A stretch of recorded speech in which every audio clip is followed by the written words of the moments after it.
آج 12 ستمبر ہے۔ موسم کی صورتحال بتانے سے پہلے میں آپ کو پنجاب کی مجموعی صورتحال بتاتا ہوں۔ تو اس وقت جنوبی پنجاب میں شدید ترین صورتحال آپ کو نظر آ رہی ہوگی۔ یہ علی پور کا ایریا ہے۔ اس کے علاوہ مظفر گڑھ اس وقت 90% ڈوب چکا ہے اور مزید سیلاب کا خطرہ ہے۔ جنوبی پنجاب کے مختلف ایریاز کے اندر اس وقت تشویشناک صورتحال جو ہے وہ نظر آ رہی ہے۔ اس وقت سینکڑوں لوگ جہاں بحق ہو چکے ہیں اور اس وقت ہزاروں لوگ لاپتہ ہیں۔ اس وقت جو ہے ان جگہوں پر شدید ترین بہت برے حالات نظر آتے ہیں، اور جو اس جگہ پر ریلیف کے کام ہے وہ جس طرح ہونے چاہیے تھے اب تک نظر نہیں آ رہے۔ فلڈ کے بعد سندھ میں بھی اگلے 48 گھنٹوں کے دوران ایک بہت بڑا سیلاب جو ہے وہ سندھ میں داخل ہوگا، جس کے بعد سندھ کی بھی خدا نخواستہ حالت جو ہے وہ خراب ہو سکتی ہے۔ اس وقت جنوبی پنجاب میں جو ہے وہ بہت بری صورتحال ہے، لوگ پریشان ہیں، ہزاروں اور لاکھوں لوگ اس وقت اپنے گھر کی چھتوں پر موجود ہیں۔ اب میں آپ کو موسم کی صورتحال بتاتا ہوں کہ 12 اور 13 تاریخ کے درمیان، یعنی کہ 12 اور 13 ستمبر کے درمیان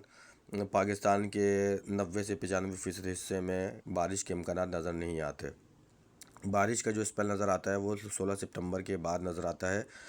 امریکی اور یورپی ماڈل کے مطابق اس وقت پاکستان میں سندھ، پنجاب، بلوچستان، KPK، ہزارہ، مالاکنڈ ڈویژن، گلگت بلتستان، ان جگہوں پر اس وقت موسم جو ہے وہ صاف نظر آتا ہے، یعنی کہ کلاؤڈز تو ہیں لیکن بارش یہاں پر نظر نہیں آتی۔ بہت معمولی سی جگہوں پر لوکل کلاؤڈ فارمیشن کی وجہ سے بارشیں ہو سکتی ہے، لیکن وہ بھی زیادہ نہیں ہوں گی۔ 10 سے 15 منٹ کی شارپ شاور کے امکانات ہیں۔ باقی پاکستان کے 90 سے 95% علاقوں میں موسم خشک رہے گا۔ بارشوں کا جو اگلا اسپیل ہوگا وہ 16 ستمبر کے بعد آ سکتا ہے، جیسا کہ آپ اس ماڈل میں دیکھ سکتے ہیں۔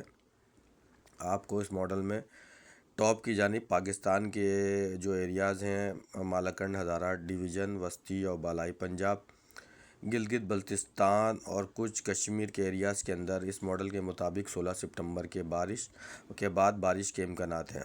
ابھی آپ اس ماڈل میں دیکھ سکتے ہیں کہ 13، 14، 15 اور 16 ان تاریخوں میں پاکستان کی جانب جو ہے کوئی سسٹم نہیں آ رہا، لیکن 16 ستمبر کے بعد ایک سسٹم ویسٹرن ڈسٹربنس یعنی کہ مغربی ہواؤں کا ایک سسٹم آ سکتا ہے، اور اس کو مونسون سے اس کو سپورٹ ملے گی، موئسچر ملے گا، اور یہ سسٹم زیادہ تر وسطی اور بالائی پنجاب، پنڈی، اسلام آباد، ہزارہ، مالاکنڈ ڈویژن میں بارش دے سکتا ہے۔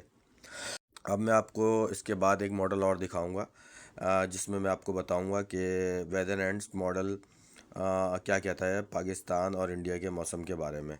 تو اس وقت کی صورتحال کے مطابق پاکستان میں مونسون جو ہے وہ کمزور پڑ رہا ہے، اور دنیا کے کچھ مختلف ماڈلز یہ انڈیکیشن دے رہے ہیں کہ 22 یا 23 ستمبر کے بعد پاکستان میں مونسون ختم ہو سکتا ہے، لیکن ابھی اس کی کوئی حتمی پیشن گوئی نہیں کی جا سکتی، کیونکہ جب تک ایک اینٹی سائیکلون ڈیولپ نہیں ہوگا راجستھان اور سندھ پر، تب تک مونسون یہاں سے وڈراول نہیں ہوتا۔ مونسون سب سے پہلے سندھ سے وڈراول ہوگا، اور اس وقت تک اگلے 10 سے 15 دنوں کے دوران کراچی سمیت سندھ کی ساحلی پٹی پر بارش کے امکانات نظر نہیں آتے، لیکن بلوچستان میں خضدار اور کلات، کوئٹہ، رولائی، ذوب، ان جگہوں پر کچھ بارشیں ہو سکتی ہیں مغربی ہواؤں کے سسٹم کی وجہ سے۔ ابھی آپ کو جیسے کہ میں نے ماڈل کے بارے میں بتایا تھا، یہ ماڈل میں بہت کم یوز کرتا ہوں، لیکن آج میں اس ماڈل کی مدد سے آپ کو بتاتا ہوں کہ آنے والے اگلے 7 دنوں کے اندر موسم کی کیا صورتحال ہوگی۔ تو جیسا کہ آپ اس ماڈل میں دیکھ سکتے ہیں کہ لیفٹ سائڈ پر